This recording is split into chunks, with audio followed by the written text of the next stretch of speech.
Hola, muy buenas.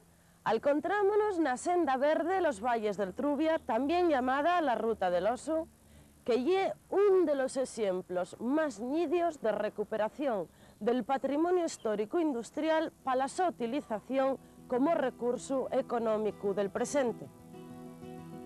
La senda verde está fecha sobre la casi a la vía del antiguo ferrocarril minero que unía los núcleos minero-industriales de Santa Marina en Quirós y Entragu en Teberga con Trubia, Uvieu.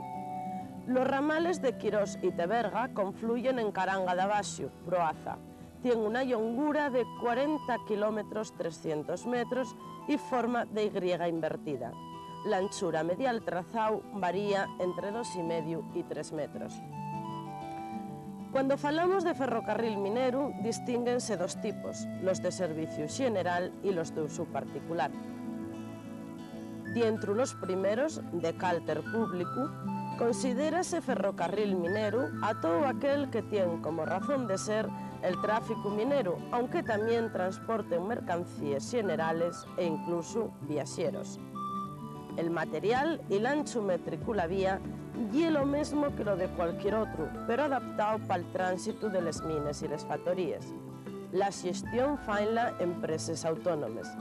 En Asturias incluimos en este grupo al ferrocarril de Llangreu, los ramales del ferrocarril del norte a Santana y Villabona, el Carreño y el Vasco Asturiano, entre otros.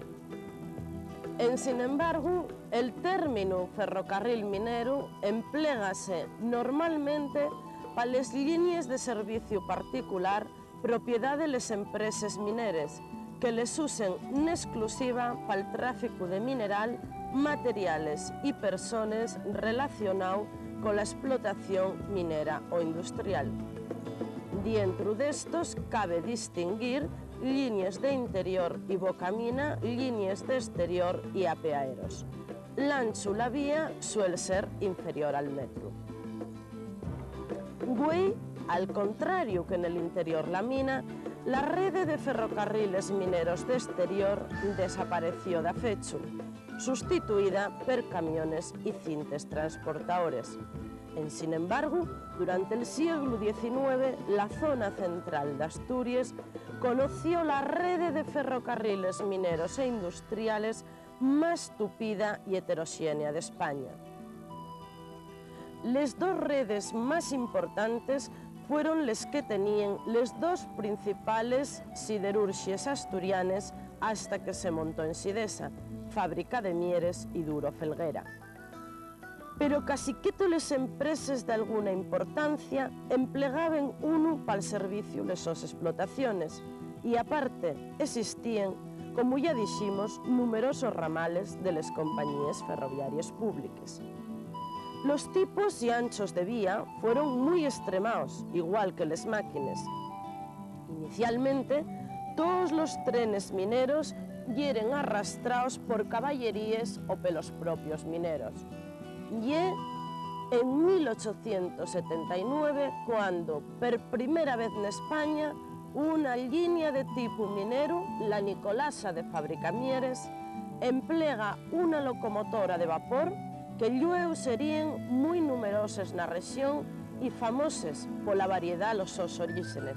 Había les belgas, alemanes, ingleses, franceses, americanos y españoles. También serían de ellos ferrocarriles asturianos, Duro Felguera y Ulleres de Beguín, los primeros del país en ser electrificados. Otro aspecto que caracterizó a los ferrocarriles mineros asturianos, debido a la fuerte orografía, fue la abundante presencia de planos inclinados en tramos de mucha pendiente, de los que subían y baixaban los vagonetes sujetos por cables. La línea de Trubia a Quirós era de la compañía Mines y Fundiciones de Santander y Quirós y fue inaugurada en 1884, a la par que el Pallares. A primeros de este siglo allongóse con un ramal a Teberga. Estas dos líneas recorrían un trazado de gran espectacularidad. Son más de 40 kilómetros con fuertes pendientes, puentes de madera y numerosos túneles labrados en roca viva nos pasos cazalvos de Peñexuntes, na Caranga e nos accesos a Teberga. Este era el ferrocarril minero más largo de los asturianos y el más antiguo gancho de vía de 750 milímetros en España. Tuvo en funcionamiento 80 años y cerróse definitivamente en 1964. Ahora, y el oso, la locomotora que arrastra el tren del turismo en los valles del Trubia. Unes 4.000 personas recorren por ocio los fines de semana el camino que fixeren les vagonetes y los mineros durante casi un siglo. Finada la producción minera, esta ruta está atalantada como un nuevo espacio, equipamiento y servicio comunitario con usos, implicaciones turísticos, culturales, medioambientales, recreativos y deportivos que potenciarán, sin duda, el desarrollo socioeconómico de esta comarca.